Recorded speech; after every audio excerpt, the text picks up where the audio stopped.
You want to invest in real estate, but finding the right property manager seems like an impossible task. I'm going to make this easy for you. I've put together the most important questions to ask a property manager. You'll be able to find the best ones and, more importantly, avoid the worst. Here are 7 top questions you don't want to forget to ask a management company before you hire them. The last question is by far the most important and the one that I never see anyone else use. Watch for it. Number 1, what is your criteria for screening tenants? What's time-consuming and difficult to do is get another tenant when one moves out. This part of the process is the main reason you want a great property manager. Ask them what their criteria is for picking the best tenants.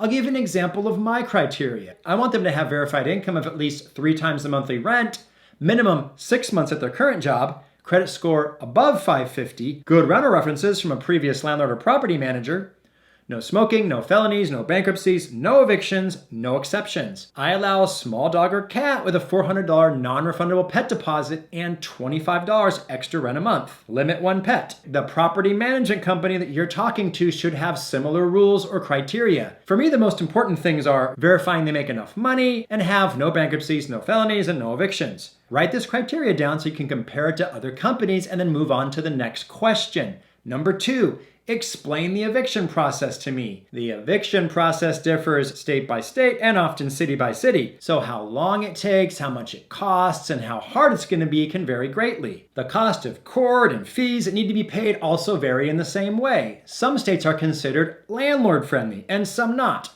Reasons for this are often political, but it becomes a financial issue if you're a landlord in that state. Ask the property managers to explain the process of eviction clearly to you. You need to understand how long it takes and the cost for doing a typical and worst case scenario eviction. I'll quickly explain how an eviction typically happens. What they tell you should be similar to this. Some states don't allow you to charge a late fee until the rent is a certain amount of days overdue, like maybe 3 days. It's sort of like a mandatory grace period. Once that's over, something called a pay or quit notice is sent to the tenant, giving them a specific amount of days, maybe 7 or so, to leave or pay the rent and late fees due. If this is not paid on time, then you or a lawyer file for eviction through the courts. An eviction notice is delivered to the tenant in an official manner, and a court date is set. If the court rules they should be evicted, then they have a certain amount of days to leave. If they don't, you can have the sheriff physically remove them, but you pay a fee for this. The property management company should be telling you something similar, including how long it takes to get to court, get them out if they don't leave, and how much it will cost. If you ask more than one property manager this question and you get wildly varying answers, someone's not telling you the truth. Find out who's explaining it correctly and who's BSing you. On to question 3. Explain the cost structure to me. Property management companies are going to have a fee structure of some kind that will dictate how they will charge you for managing the property. This could be a percentage of rents. 8 to 10% is common. It can also be a fee each time they list a new property, screen tenants, and sign a new lease. Fees like this can be half a month to a full month's rent. Some companies may not have this fee, but they have a higher percentage of rents they charge you. My turnover rates in Montgomery, Alabama are quite high. The average turnover, which means how long between tenants, is 2 to 3 years. It would cost me a lot of money to pay a month's rent every time someone turned over. So for me, having the lease or listing fee included in my flat 10% management fee was golden. Property managers also may have a certain percentage upcharge on what contractors bill to fix things, maybe a 5 or 10% upcharge. Some property management companies have their own maintenance staff. They'll charge you an hourly fee for this. Understand how they charge, then move on to the next question. But before that, if you want some bonus content for finding the best property manager, check out the info section for a link with tips. Question number 4. Can I see a sample rental report that you send to landlords each month? Make sure that these reports have detailed information about the repairs that were done to your property.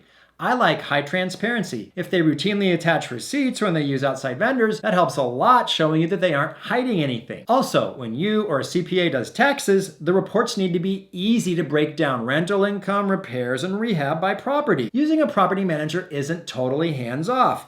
You need to look at these reports and ask questions when something seems unusually expensive, odd, or unnecessary. Question number 5. How many rental properties do you manage for investors? The answer to this question will give you an idea of how big the company is. If they are small, like managing, say, less than 50, they might be new, inexperienced, and unproven. If they are too big, say like 500 properties, You may get lost in the mix, especially if you're just one or two properties. You'll want a company that has been successfully working with out-of-state real estate investors for a few years. They'll have a track record that those investors will be able to tell you about. More on hearing about that track record later. Question number 6. Explain the property leasing agreement to me.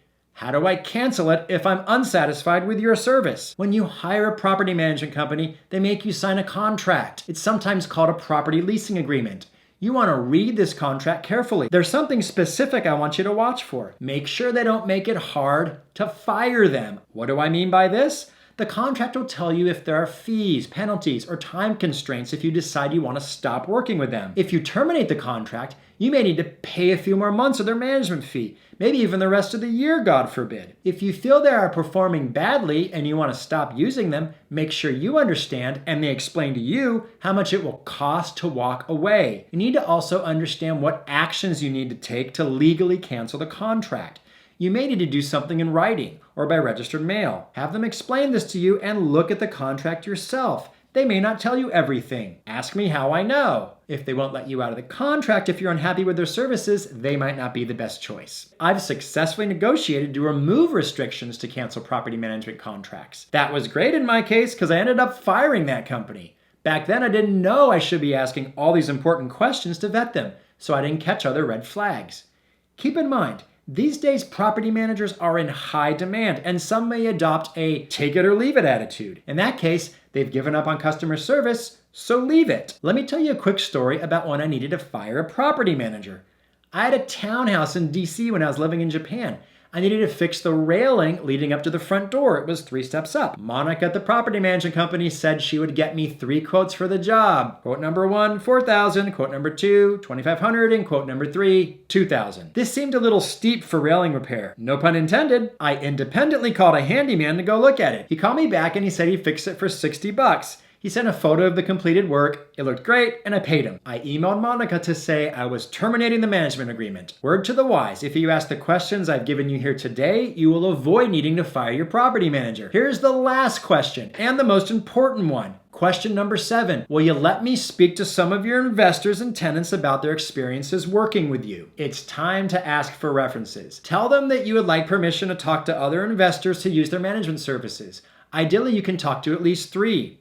Speak to some of their renters as well. See how they are treated by the management company, how quickly their concerns are addressed, and if they're easy to get a hold of and responsive. Keep in mind, these are references that the property management company is providing you, and these only have limited usefulness. There's a bias. They know you are calling and why, and they feel obliged to say nice things. They may even be friends of the managing company or investors or renters that get treated much better than other customers. What can you do about this bias? Ideally, you will find a way to develop your own references. You do this by asking the reference that you were given if they know anyone else you can talk to. This will be somebody who will give a more honest opinion about what's going on. This reference was developed by you, not the property manager. The references you develop yourself are more real, more effective than the ones that you're given by the management company. If the company is reluctant to give you references, this is called a clue. Also, if the management company doesn't work with any investors, this may be of concern. In a hot market like this, that would be strange indeed. There's a strong need for property management companies right now with this real estate hype. To reiterate, the right property management companies end up being worth far more than their fees because of their contacts, expertise, and understanding of the rental market. Again, this is only true if you find the right property manager. There are plenty of bad ones that will cost you more money and be more work than managing yourself. That's where asking these questions comes in. Now you're ahead of the game and on your way to being a successful real estate investor. Yes, you can manage rental properties yourself, but the learning curve is steep and you don't have the expertise they do. You are paying a property management company for specialization and expertise that you cannot duplicate by reading books and blogs yourself. I own 30 doors and they were mostly managed by property managers. I only recently started self-managing them since retiring from the military and moving back to where my properties are. Did any of these questions stand out to you? Do you have additional questions that I should be asking? Comment below. This is Rich on Money. Watch another one of my videos. Subscribe and hit the bell so you get notifications when I have a new video come out. Rich on Money, signing off.